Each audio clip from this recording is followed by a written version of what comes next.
Tenemos acá un ejemplo, en principio bastante complejo, donde podemos plantear la aplicación de condiciones de contorno para resolver el problema. Lo vamos a hacer de forma genérica sin entrar en detalles. Lo que vemos acá es, por ejemplo, puede ser el caso de un río o un canal curso de agua que el fluido circula sobre una superficie, el fondo, por ejemplo, que vemos en este sector, eh, y la superficie libre del fluido está en contacto con el aire, el gas, un gas. Entonces, ¿cómo simplificamos este modelo que a priori parece complejo? Bueno, por empezar, se plantea un volumen de control, que en este caso estaría delimitado por estas líneas eh, tipo dash, rayas, eh, donde supongamos que esto va a ser el X1 y este va a ser el límite X2. En ese volumen, en la entrada X1, ingresará un fluido que es necesario conocer su perfil, tanto de velocidades como de presiones y de temperaturas, y egresará una cierta cantidad de fluido por la otra superficie. Nosotros ya podemos empezar a plantear algunas condiciones que nos limitan este análisis. Por ejemplo, si la superficie del fondo, como dice acá, es un sólido impenetrable, una pared impenetrable, o sea, que el fluido no puede eh, atravesar la pared y a su vez no puede ingresar fluido desde la pared, desde el exterior hacia el campo de fluido. Entonces, lo que yo voy a tener en ese caso es que la velocidad normal sobre la pared es igual a 0. Y otra cosa, o sea, no existe flujo. Y otra cosa interesante es que, supónganse que la pared estuviese quieta, la velocidad del fluido sobre la pared, acá dice sobre el wall, equivale, es la misma que la velocidad de la pared en ese lugar, en el wall. Que si la pared está quieta, esto es igual a 0. Es decir, a ver si me quedó. Bueno, no me está dibujando el 0. Es decir, si esto no tiene movimiento, esta velocidad es nula. Si esto se estuviese desplazando, las velocidades serían la misma y serían igual a la velocidad del fluido en la superficie en contacto con la pared, sería la misma que la pared. Otra cosa interesante, si observamos esto, que tiene su complejidad, pero ya nos permite hacer ciertas simplificaciones. Por ejemplo, digamos, en cada punto, el Z, la componente Z del fluido equivale a la componente Z del gas. Porque en ese punto no puede haber, digamos, sobre la superficie, la interfaz entre líquido y gas, no puede haber una discontinuidad. Entonces, eso ya lo tengo asegurado. Por otro lado, la presión que se da en la interfase, o sea, entre el gas y el líquido, tiene que ser la misma, salvo el fenómeno de tensión superficial. Es decir, la presión a la que está sometido el líquido en la superficie libre equivale a la del gas, descontando el fenómeno. Como resumen de lo visto recién, lo que necesitamos hacer para analizar este tipo de problemas es, primero, definir nuestro sistema de coordenadas, que si bien yo no lo dije, o sea, en este caso defino un origen de coordenadas, un sistema de coordenadas fijo al volumen de control. Después analizar fuerzas, analizar condiciones de borde, eso que decíamos, que cerca de la pared, la velocidad en la pared del fluido y de la pared son iguales. Velocidad de la pared yo le llamo W a la superficie wall.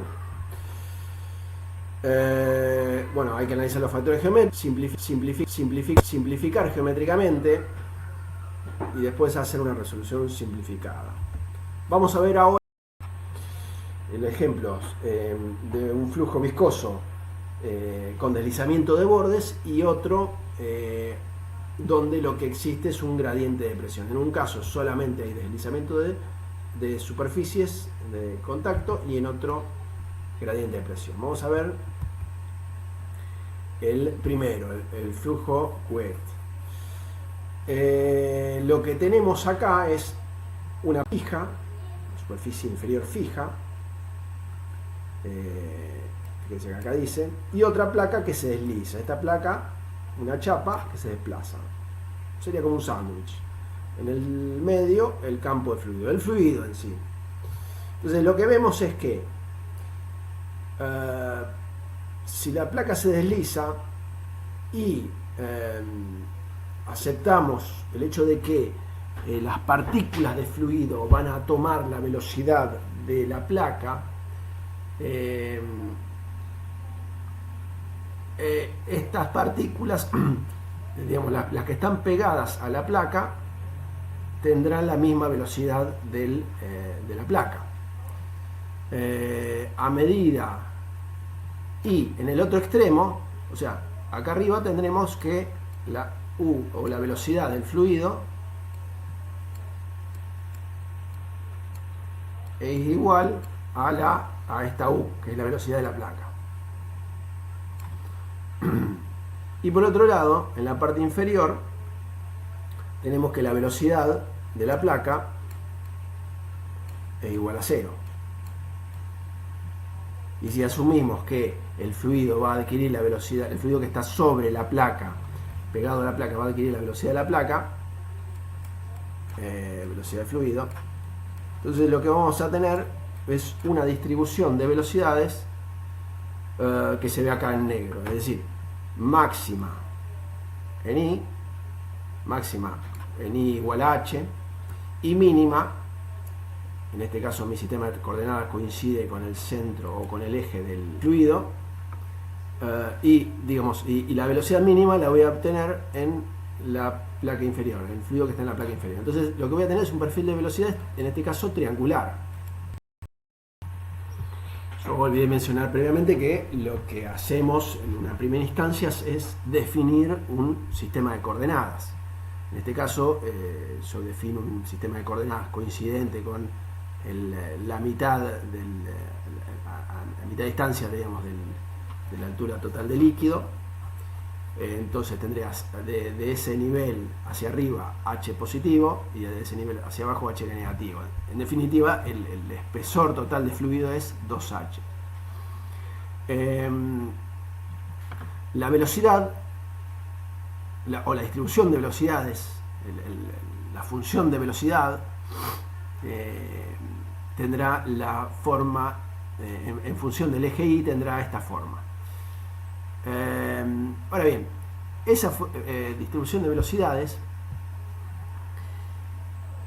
si nosotros queremos analizar qué ocurre con las resistencias, es decir, qué ocurre con las tensiones cortantes, lo que hacemos es derivarla respecto, en este caso, por ejemplo, del eje Y, para ver cómo varían esas tensiones en el eje Y. La tensión, recordemos que la tensión cortante o el tau de corte, de acuerdo a la ley de Newton, es un coeficiente de viscosidad por la variación de la velocidad, en este caso U, respecto de una dirección, en este caso I. Entonces, ese gradiente de velocidad respecto de I, ¿a qué equivaldrá? A la variación de las presiones a lo largo del eje X por I más U por sobre 2H, que es algo que se obtiene de este análisis.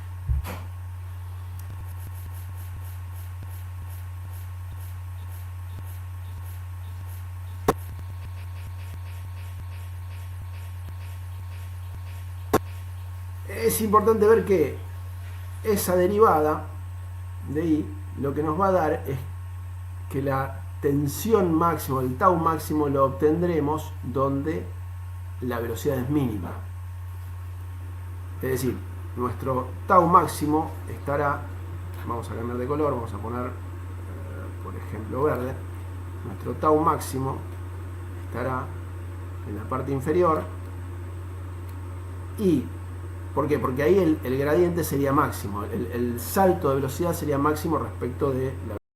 Y si sustituimos en la ecuación de cantidad de movimiento la U por la, o sea, la U de I, función de I, que es la única, dijimos la única velocidad que variará, es decir, la velocidad variará solamente en la dirección del eje I.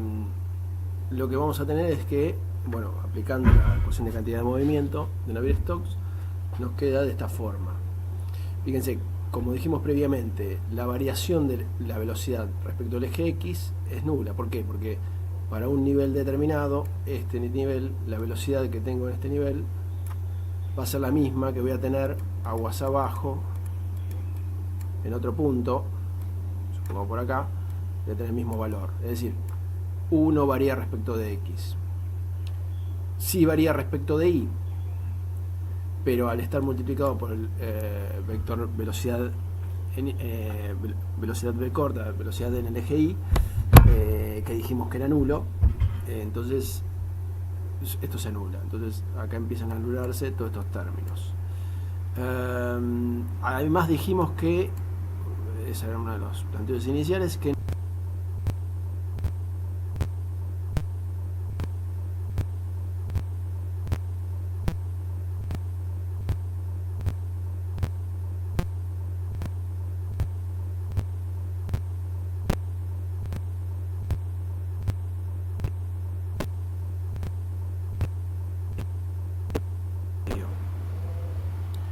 por ende, lo único que nos va a quedar disponibles es, en esta ecuación, es la derivada segunda de la velocidad respecto de U respecto de I. El resto son todos términos nulos. Es así que la ecuación termina quedando de la forma, decimos derivada segunda de U respecto de I igual 0. O, si integramos, nos queda que U es una constante 1 por I, por la variable I, más una constante 2. Y para eso utilizamos las condiciones de contorno. Entonces, habíamos dicho que cuando I vale H positivo, o sea, acá arriba, lo que teníamos es que U, velocidad del campo, era igual a B, la velocidad de la placa, o dicho, en realidad esto está sacado del libro, es U mayúscula.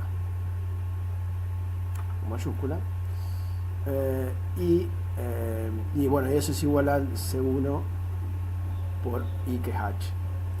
Y lo mismo en la parte inferior, cuando I es menos H, U es igual a 0. Entonces de acá obtenemos las dos constantes, C1 y C2. Y de ahí, en definitiva, terminamos sacando la función velocidad que termina definiendo nuestro campo de velocidades. Es decir, a partir de Navier-Stokes y teniendo en cuenta las simplificaciones que hicimos, o sea, las velocidades en U y en W van a ser nulas, no existirá un gradiente en la dirección Z.